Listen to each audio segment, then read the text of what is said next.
à ce défi-là d'être des modèles, apprendre à être des modèles pour l'Église, des modèles les uns pour les autres. Puis je me suis rendu compte comment est-ce que ce n'est pas une question d'orgueil, ce n'est pas une question de prétention, mais quand que j'ai médité dessus puis que je m'arrête, je me rends compte comment est-ce que ça redresse. Alors que c'est un appel à tous ceux et celles qui croient qu'ils ont besoin d'être redressés intérieurement. Alors, bienvenue dans cette approche d'être des modèles. Alors, et pour ça, maintenant, je m'étais dit, quand il parle des modèles, on voit ça dans Thessaloniciens. Et puis, juste comme introduction, je me suis dit, l'enlèvement du Seigneur est certain et décisif. Je n'oublierai jamais la première fois, au début de ma vie chrétienne, quand j'ai appris que Jésus revenait. Je m'étais fait faire un gilet avec Jésus revient, puis je me promenais dans Shawinigan avec ça. Puis j'avais la joie de pouvoir parler de Jésus-Christ à qui que ce soit. C'était vraiment agréable. Aujourd'hui, que je le mettrais, mais je pense qu'il me pèterait sur le dos. Mais je peux vous dire que Paul, maintenant, dans cette épître, a vraiment un bel espoir chrétien, soit celui du retour du Seigneur Jésus-Christ. Il en parle abondamment dans 1 Thessaloniciens, 2 Thessaloniciens. Croyez-le ou non, ça revient à 20 fois. 20 fois là où il parle de l'avènement du Seigneur. Et de voir que tout au long des 2 millénaires qui se sont passés, de multiples chrétiens ont attendu patiemment le retour de Jésus. Mais on sait tous qu'il n'est pas encore revenu. Et on sait qu'il va revenir. J'aurais pensé que tout le monde aurait crié « Yahoo! » Il va revenir, enfin! Il va revenir. Il va venir vraiment nous chercher. Ce retour est vraiment pour les chrétiens, de tous ceux et celles qui ont reçu le Seigneur Jésus-Christ. Alors, juste pour vous dire, avant de commencer, mais on va aller dans la prière, puis, parce que mon message ce matin n'est pas là. C'est comme une introduction. Alors, je vous reviens avec le message. Encore une fois, Père Céleste, on tient vraiment à te remercier pour cette promesse que tu nous as laissée. Que Jésus revient, c'est certain, c'est décisif. Et on te rend grâce pour ça. Mais en attendant son retour, combien qu'on t'ait pris afin que nous puissions te démontrer ce que tu attends de chacun de nous. Sois béni, mon Père, encore par cette étude ce matin. Au nom de Christ, Amen. Alors, juste que je veux souhaiter des bonnes vacances à notre sœur qui est derrière Paul. J'oublie ton nom. Hélène. Parce qu'Hélène me disait ce matin, elle a dit, ça fait 1 an que je voyage à Québec, mon mari il est venu, elle a dit, là, je suis en vacances. Hélène, quand il est mis, tu dormiras 8 heures, 10 heures, 12 heures, c'est pas grave, repose-toi bien. Alors, je reviens à mon étude de ce matin, donc dans Thessaloniciens, comme il dit ici, son retour est mentionné à la fin de chaque chapitre. Je ne sais pas si vous aviez remarqué. Donc, il dit, pour attendre des cieux son Fils. Et ça, j'aime ça parce que ce passage-là nous parle vraiment de la résurrection, que Jésus est vraiment ressuscité. Jésus est bel et bien vivant dans 1 Thessaloniciens 1,10 et dans 1 Thessaloniciens 2,19, devant notre Seigneur Jésus, lors de son avènement. Regardez 3,13. Lors de l'avènement de notre Seigneur Jésus avec tous les saints, tous ceux et celles qui ont accepté Jésus-Christ depuis que Jésus est monté vers le Père. Nous serons tous enlevés à la rencontre du Seigneur dans les airs. Dans 1 Thessaloniciens 4, 17. Esprit, âme et le corps soient conservés irréprochables lors de l'avènement du Seigneur. Alors, quand je me suis approché de ces passages-là, le Saint-Esprit a détourné mon attention sur un verset que j'aimerais vous parler ce matin.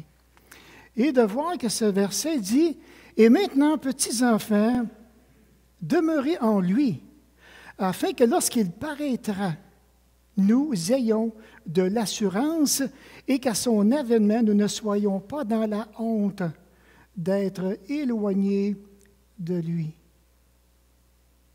Ce passage Je l'ai vraiment aimé et je m'y suis vraiment arrêté. Alors, je me suis dit, OK, petits-enfants, demeurez en lui, il va paraître. C'est certain qu'il va revenir. Mais lorsqu'il va revenir, quelle sera l'assurance que j'ai dans mon cœur? Est-ce que je serai plein de confiance ou bien je serai dans la honte d'être éloigné de lui? Mais ce matin, c'est demeurer en lui. Et là, je me suis dit, j'ai regardé le contexte dans lequel Jean a écrit ça. Bon, il y avait, on dit, une mise en garde contre ceux qui abandonnaient la foi à l'époque, lorsque Jean a écrit sa lettre de recommandation. Jean les identifie comme des antéchrists qui viennent, c'est-à-dire avant Christ. Ces gens-là sont sortis du milieu évangélique, donc d'eux de l'époque, des gens qui faisaient partie de l'Assemblée, et là maintenant, ils ont commencé maintenant à tomber dans l'apostat, que vous allez voir tantôt. Ce qui est une des preuves qu'ils n'étaient pas des vrais chrétiens et que tous n'étaient pas des nôtres, comme que Jean lui-même cite dans les versets, partie du verset 18 à 28. En ce qui concerne les vraies confessions de foi. Alors Jean, maintenant, il revient et il dit, vous avez reçu l'onction. Vous avez reçu le Saint-Esprit. Et cette onction vient de celui qui est saint. Elle vient du Père, elle vient du Fils. Cette onction a donné comme résultat qu'il connaissait la vérité. Et ça, vraiment, c'est agréable parce que c'est le Saint-Esprit qui va enseigner la vérité. Et comme il dit, Jean, il dit, et la vérité ne vient point du mensonge. Et au verset 22, donc, il y avait ceux qui étaient apostats, qui disaient en lien que Jésus est le Christ. Celui-là est l'antéchrist. C'est celui qui nie le Père et le Fils. Il y avait vraiment tout un combat à l'heure actuelle lorsque Jean a écrit cette recommandation-là. Donc, on dit que l'Évangile de la Bonne Nouvelle, celui qui a le Fils, a aussi le Père. Le saviez-vous? L'aviez-vous déjà remarqué? L'avez-vous réellement apprécié? Si j'ai le Fils, j'ai le Père dans ma vie. C'est la Bible qui le dit. Alors, depuis votre commencement personnel ou depuis que vous avez commencé votre marche dans la foi, depuis votre premier jour de la nouvelle naissance, le Père et le Fils demeurent en vous et il ne vous a jamais quitté. Amen. Il ne vous a jamais quitté. Il ne m'a jamais quitté. J'ai été vraiment réjoui en préparant le message cette semaine. Tout ce que vous avez entendu depuis le commencement, tout ça demeure en vous. Et parce que ça demeure en vous, vous demeurez dans le Père et le Fils. Tout ce que vous avez entendu par rapport à la foi, la promesse qui est faite, c'est celle de la vie éternelle.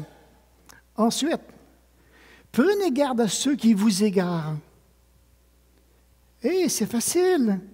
Il y a tellement de situations qui arrivent aujourd'hui, on peut entendre toutes sortes de choses. Et puis, si on n'est pas affermi dans la parole, on va s'égarer.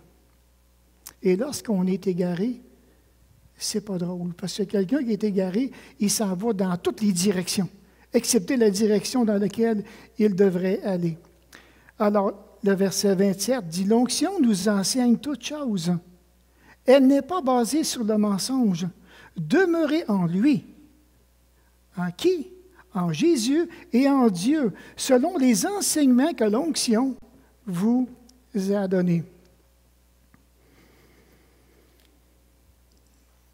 Ici. Et maintenant, petits enfants, demeurez en lui,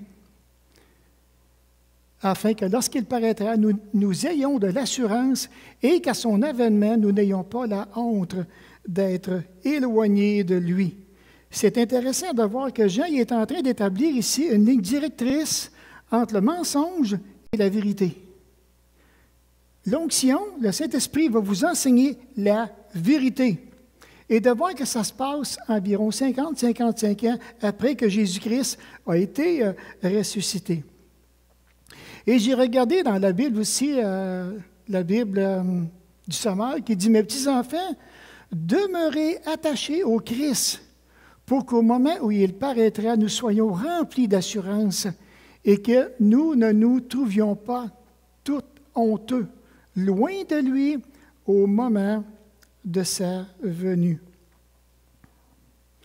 Alors, quand j'ai vu ça, j'ai posé une question au Seigneur. J'ai dit, « Qu'est-ce que ça veut dire demeurer en toi? »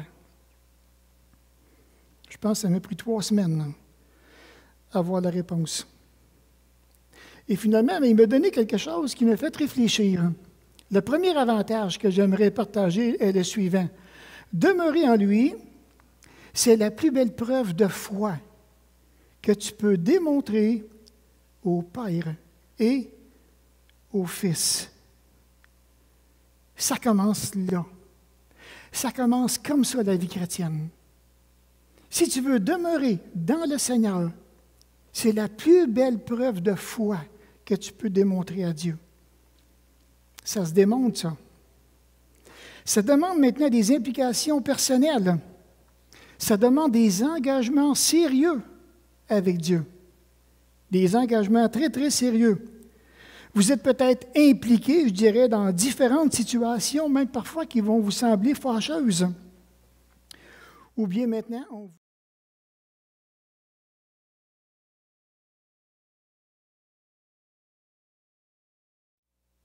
c'est spécial pareil. Il peut arriver des circonstances là où vous n'êtes pas prêt à lâcher le morceau. Vous allez tenir ferme, vous allez demeurer fidèle à votre cause. Vous allez résister fermement à votre cause. Pensez-y. Parce que tu ne veux pas être détruit. Tu ne veux pas être affaibli dans ta cause personnelle.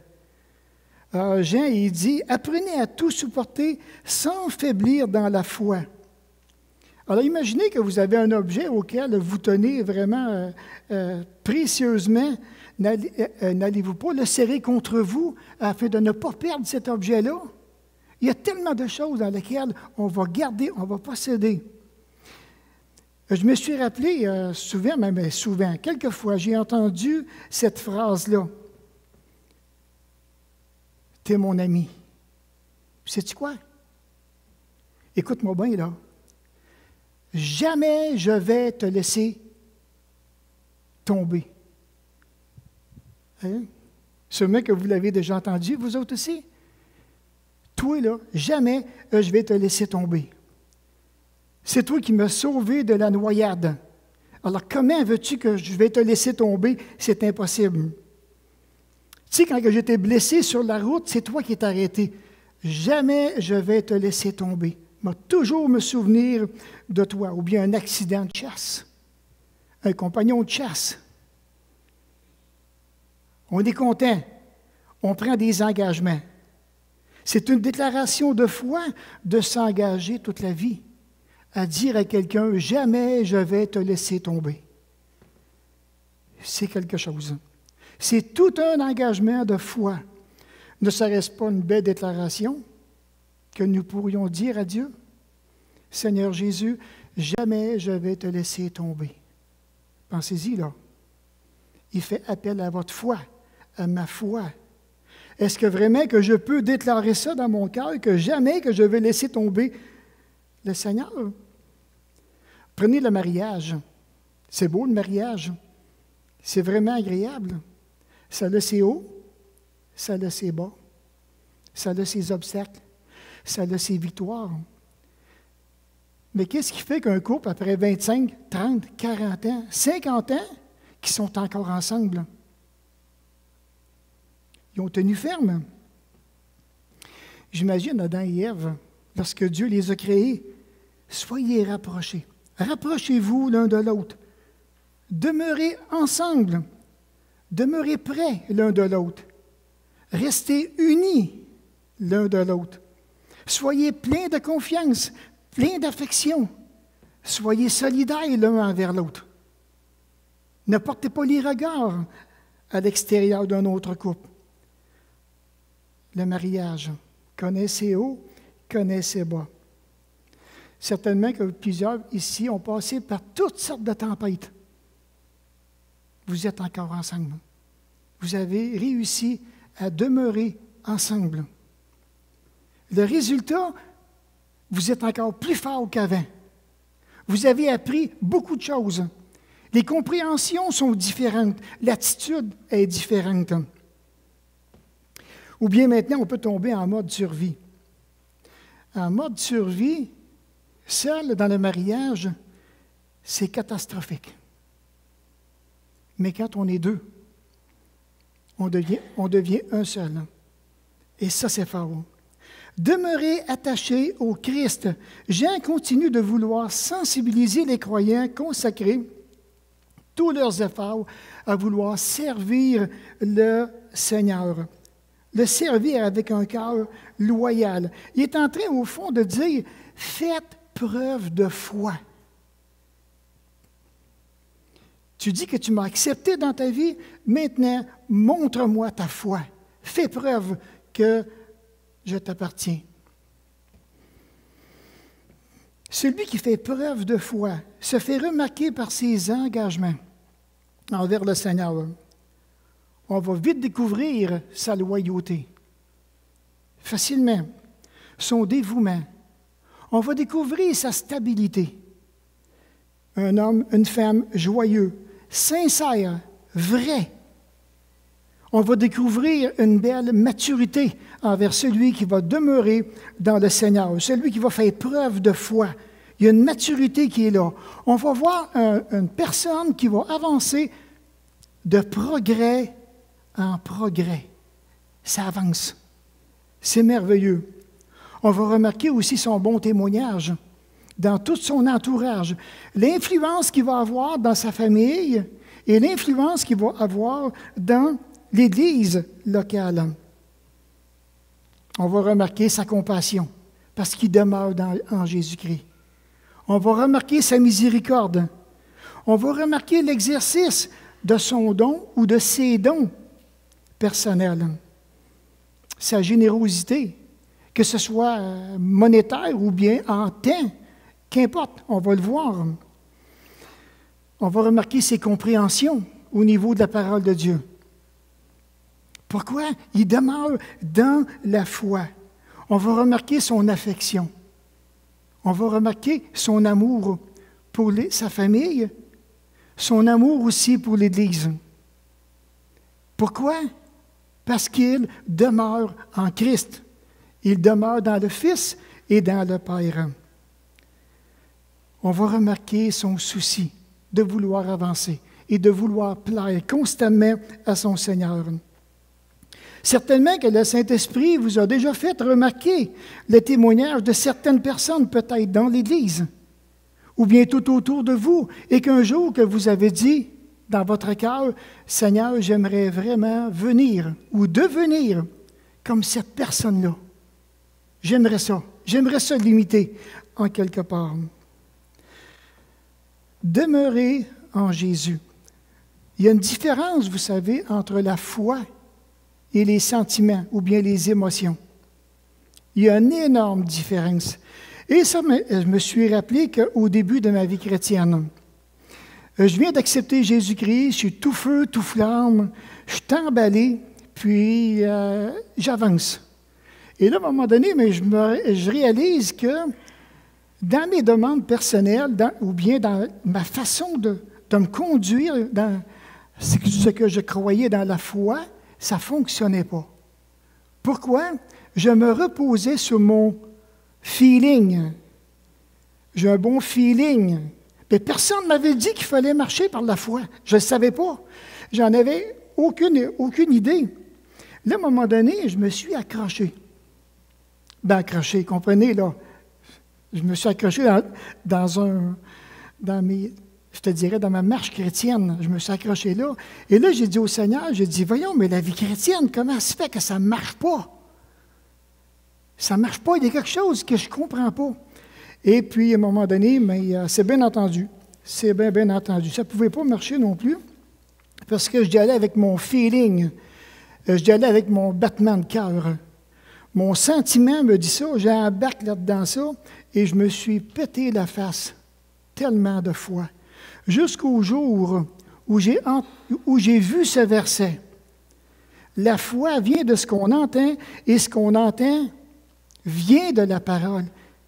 Bien, voyons donc, comment ça fait que la foi vient de ce que j'entends? Alors, j'ai besoin maintenant de plonger mes regards de plus en plus dans la parole, parce que je veux entendre la parole. Ah, la foi est une façon de posséder ce qu'on espère. C'est un moyen de connaître des réalités qu'on ne voit pas. Il m'est venu une illustration, ça fait longtemps de ça. La foi est une façon de posséder ce qu'on espère. Un jour, j'étais avec une petite amie, dans la vingtaine. J'étais jeune à ce moment-là. Puis, je n'étais pas chrétien. Puis, son père, il disait, on a un fichu de cricket qui est dans le sous-sol. On n'est pas capable de savoir où il est. Un criquet dans le sous-sol, on n'est pas capable. Puis on l'entendait. J'étais sur le rez-de-chaussée, on entendait le criquet. Bien, écoute donc, la foi est une façon de posséder ce qu'on espère. On va aller chercher. Je descends dans le sous-sol avec mon ami à ce moment-là, puis ça criait. Ça criait, mon ami, et toi. Ça fait que, attends un peu. Le bruit vient de ce côté-là. On s'en va là. Ben non, il y avait des murs de ciment et ça résonne, hein? Je m'en vais de l'autre côté. Ben non, il n'est pas ici, d'après moi, il est de l'autre côté. On s'est promené, je ne sais pas combien de temps, dans le sous-sol, pour essayer de trouver ce criquet. Là, à un moment donné, il avait dit, écoute, on va arrêter, puis on va prendre garde. On va commencer par écouter. À l'instant qu'il va commencer à crier, là, on va essayer de savoir d'où ça vient. Puis c'est certain qu'on a resté un bon moment là, à un moment donné, mais le criquet recommence. Par l'instant que le criquet a commencé, attends un peu, j'ai dit, là, le bruit, il vient de là. Fait, on s'en va, puis on avance. Plus qu'on avançait, plus qu'on entendait, c'était un petit peu plus fort qu'on aurait dit, c'est fou, hein? Puis là, à un moment donné, on arrête. Moi, personnellement, j'arrête. Puis silence. Bien là, il me semble que je suis tellement proche. Mais on regardait partout. On ne le voyait pas. Et à un moment donné, il a parti encore. Ah! Je me suis penché. Il y avait un réservoir d'eau chaude, puis il était mis sur des blocs. Puis il était juste en dessous du réservoir d'eau chaude. Là, on a été chercher. Ah oui, tiens, hey, la foi est une façon de posséder ce qu'on espère. On l'a sorti de la maison et ça a été fini. Mais je reviens maintenant au terme biblique de qu'est-ce que ça veut dire. L'expression veut dire tendre vers ce que j'entends. Ou bien maintenant, porter son attention vers. Alors maintenant, est-ce que vraiment que nous prenons le temps de prêter attention lorsque je me retrouve face à la parole? Seigneur, sur quoi tu veux attirer mon attention? Y a-t-il un mot que tu veux attirer mon attention? Prêter l'attention, c'est de saisir par l'intelligence les merveilleux conseils de Dieu, ses desseins. Dieu fait entendre sa parole. Mais est-ce que je prends le temps de prendre connaissance de sa parole? Est-ce que je la consulte? Une autre question. Est-ce que j'ai foi en la parole? Est-ce que j'ai foi dans ce saint livre qui est la parole de Dieu? Ou bien maintenant, je considère ça, bien, c'est les hommes qui l'ont écrit, puis que je ne crois pas à son inspiration, que je ne crois pas qu'elle est la parole de Dieu? J'ai vraiment un problème. Suis-je à son écoute? L'interprétation de Romains 10, 17. La foi vient de ce qu'on entend et ce qu'on entend vient de la parole. Dans ce verset, dans son contexte, c'est de proclamer la parole salvatrice de Christ. Quand on pense dans Matthieu 20, 19 et 20, Matthieu 28, plutôt le verset 19 et 20. « Allez, faites de toutes les nations des disciples et baptisez-les au nom du Père, du Fils et du Saint-Esprit. » Et ici, l'apôtre Paul fait un rappel aux anciens d'Éphèse qui obéissaient à ce mandat. Le grand mandat d'annoncer l'Évangile partout autour de soi. Annoncer l'Évangile, continuer. Ils annoncent solennellement aux Juifs et aux Grecs la repentance envers Dieu et la foi en Jésus-Christ.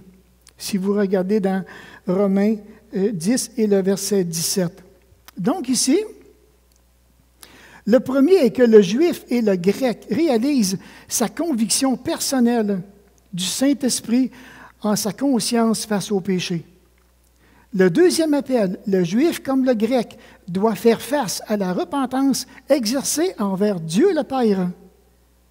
Et la troisième responsabilité est de placer sa foi en notre Seigneur Jésus-Christ. Trois choses. Le Saint-Esprit nous convainc de péché, on doit exercer une repentance envers le Père et se tourner dans la foi au Fils de Dieu. Et lorsque Paul parle du verset 17, tout en pensant à son peuple, tout en pensant aux Grecs, maintenant là où il est, il répond lui-même à sa question au verset 18.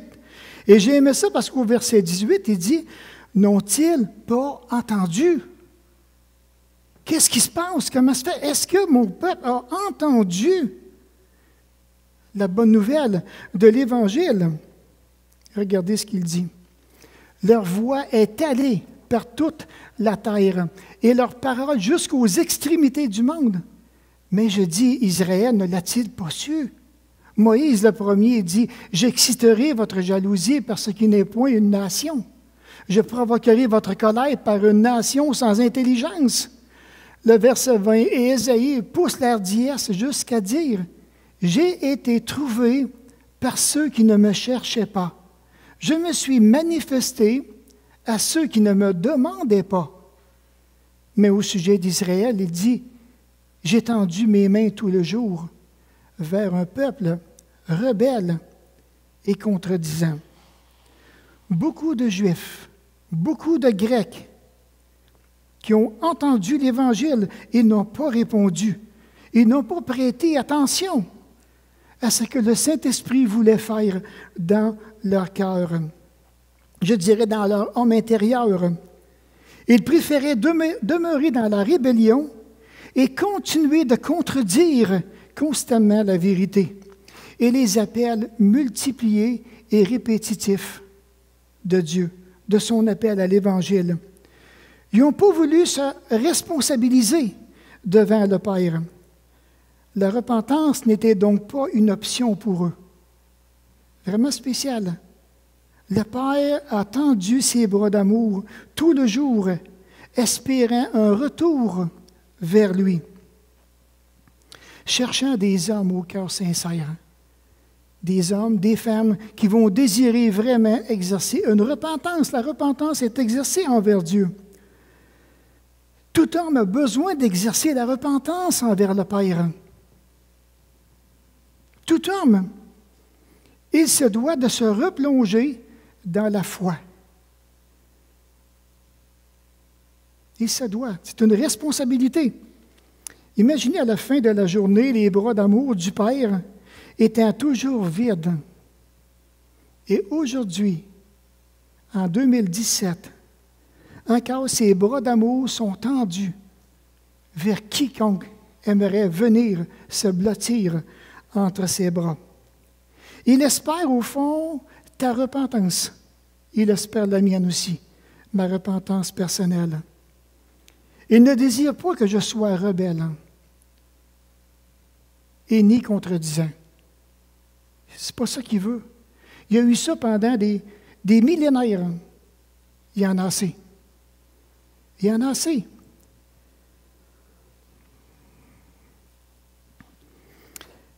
Ici, maintenant, j'ai pensé à des questions, des réflexions. Oui, des réflexions que j'aimerais vous partager, auxquelles maintenant, moi, je vais vraiment vous encourager à reprendre, si c'est le cas, le chemin de la foi. reprends-toi en main. C'est assez. Arrête, prends la parole, demeure en Jésus. Une autre question que j'aimerais te poser. Pourquoi as-tu laissé tomber le bouclier de la foi? Ne reconnais-tu pas en toi-même tous les traits enflammés que le malin a exercés contre ton âme, contre ton esprit? Puis peut-être que tu vas dire, mais j'en ai pas assez, je suis capable d'en prendre encore. Ça remonte à quand la dernière fois que tu as regardé vers le Seigneur Jésus, que tu t'es arrêté, que tu as réfléchi et que maintenant tu as eu ce contact, cette relation-là personnelle avec ton Sauveur? Alors, ce matin, j'aimerais vraiment que tu puisses te souvenir. On est bon dans les souvenirs, mais souviens-toi des bons moments. Si tu regardes en arrière, là, comment est-ce les bons moments du passé, là où tu étais plein de zèle, plein de folie pour Dieu. Tu étais joyeux pour Dieu. Tu annonçais l'Évangile à quiconque voulait l'entendre. Et tu avais un témoignage. Ton témoignage était extraordinaire. Ah, les souvenirs du passé, quand ils sont beaux, sont agréables. As-tu oublié toutes les victoires du passé que seule ta foi personnelle t'a procurées? T'en rappelles-tu les dures périodes? Et là, maintenant, tu as fait connaître à Dieu ton besoin et il a répondu à ton besoin. Rappelle-toi la confiance que tu avais dans le Père et en Jésus. Ah, ta confiance. Il n'y avait rien pour t'ébranler. Il n'y avait absolument rien pour t'influencer, tellement que tu étais solide. Tellement que tu prenais à cœur cette relation-là avec ton Père et ton Fils et son Fils. Tu te rappelles les durs combats de la foi et les victoires que tu as eues? Tu en as eu des combats, j'en ai eu des combats. À ce moment-là, tu gardais le bouclier de la foi. Tu étais déjà vainqueur. Tu étais victorieux.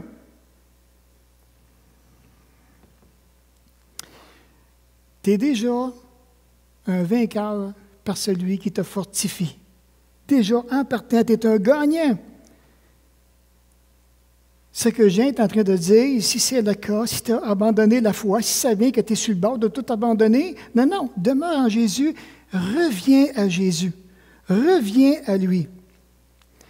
Et c'est ce que la parole de Dieu veut faire ce matin, qu'elle veut t'encourager à revenir vers le Seigneur Jésus. Ah, même, on va reculer un petit peu plus loin. Souviens-toi le jour où tu as accepté Jésus-Christ. Il m'arrive de m'arrêter puis de penser à cette journée, pas plus tard qu'au mois de juin, je l'ai fait encore. Mon premier pasteur prenait sa retraite en Pennsylvanie. J'ai envoyé un petit courriel. Et, il y a 67 ans, il dit, « Tu es bien trop jeune pour prendre ta retraite. Qu'est-ce que tu fais là? » Il dit, « Te souviens-tu le jour que tu étais chez moi, que tu es venu m'annoncer l'Évangile? » Il m'a répondu, « Hein, je me rappelle très bien, Michel, de cette journée du mois d'octobre. Est-ce que tu te souviens de la joie qui inondait ton cœur à ce moment-là? Une joie débordante. On venait de découvrir Jésus-Christ. On venait d'entrer enfin dans le ciel. Les portes du ciel nous étaient ouvertes. La joie qui t'inondait. Et maintenant, si tu regardes plusieurs années par après, où est passée cette joie? Où est-elle? Se pourrait-il que tu aurais perdu la joie en quelque part? Ne crois-tu pas qu'il serait temps de revenir vers Jésus? C'est aujourd'hui que tu dois exercer ce retour. Viens dans ses bras d'amour. Reprends le bouclier de la foi que tu as laissé tomber. Reprends-le fidèlement, fermement. Ressaisis-toi et cesse de dire « Je le sais bien ». Ah, je le sais. Je sais tout ça. Fais preuve de foi. Fais preuve de foi. Et recommence à marcher à nouveau, seul à seul, avec Jésus. Si ça fait longtemps que tu ne l'as pas fait. Comment on fait ça? Souviens-toi de la croix.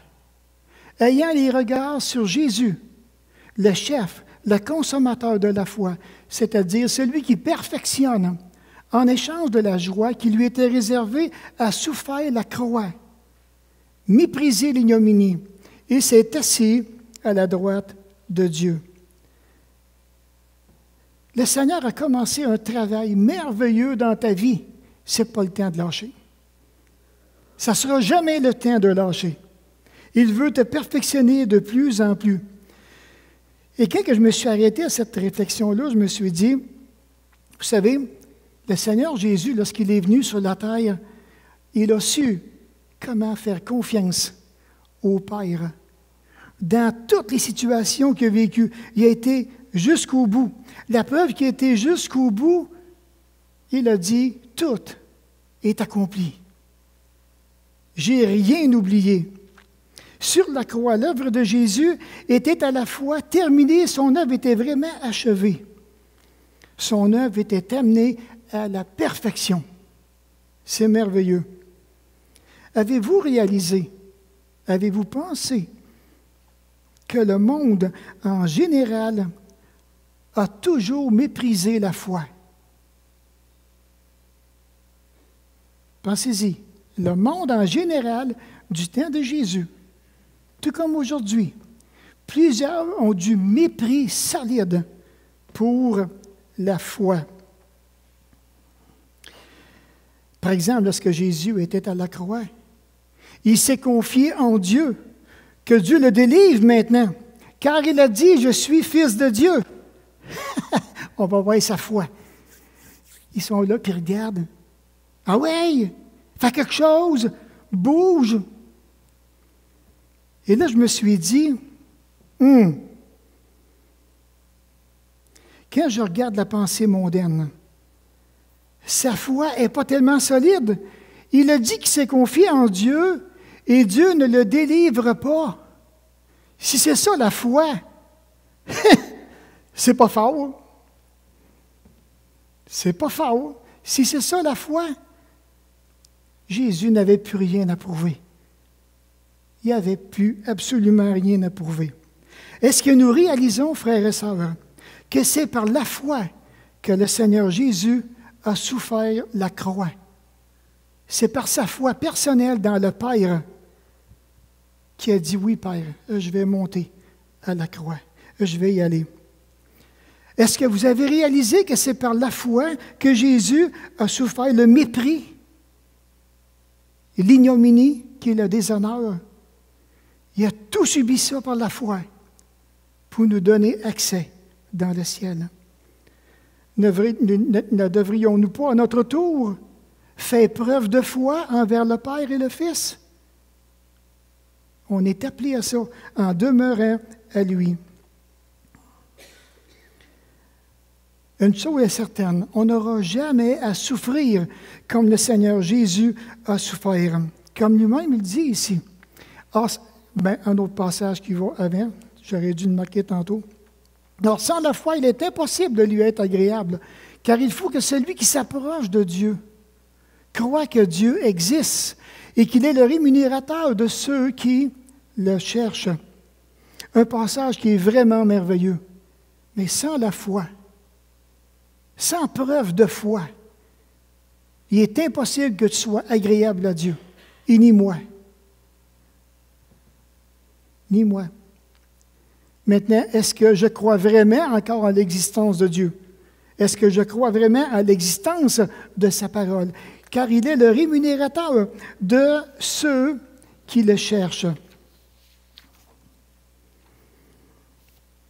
Ici, quel est réellement le but de la vie intérieure?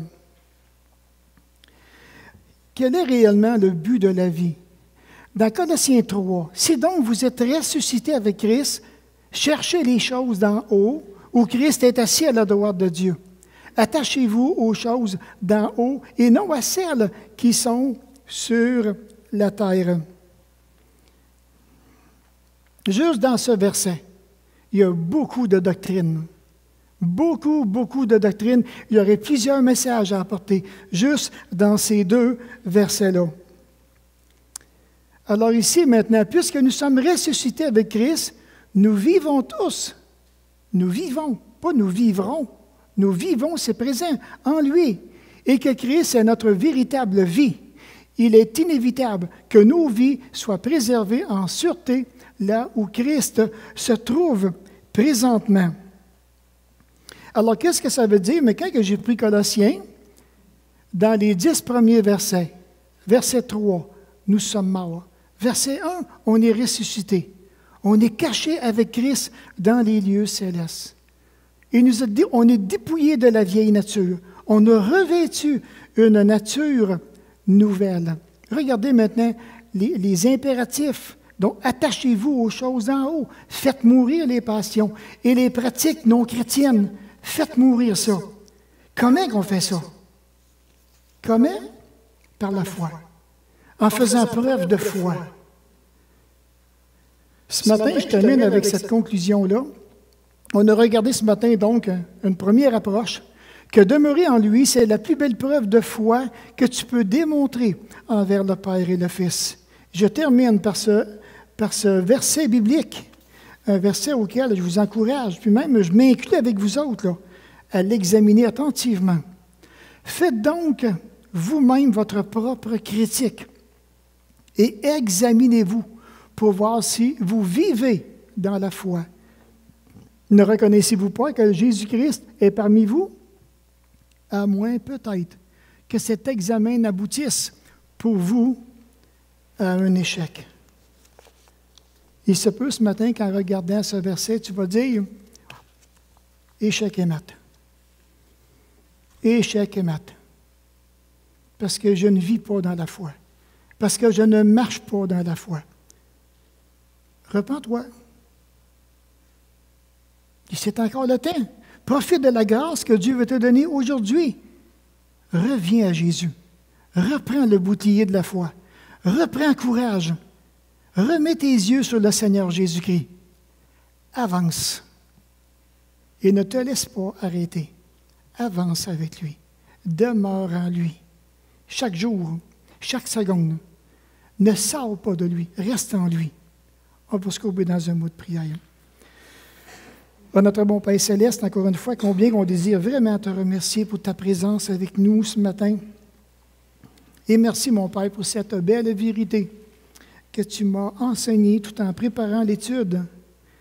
Et que demeurer en toi, que c'est vraiment une belle preuve de foi que je peux te démontrer à toi et ton Fils. Alors, Seigneur, enseigne-moi de plus en plus, de jour en jour, à vivre la foi. Et qu'à ce que cette foi-là puisse être puissante pour faire mourir tout ce qui te déplaît. Seigneur, merci de tout le beau travail que tu es en train de faire dans notre Église locale. Nous te bénissons au nom de Jésus. Amen.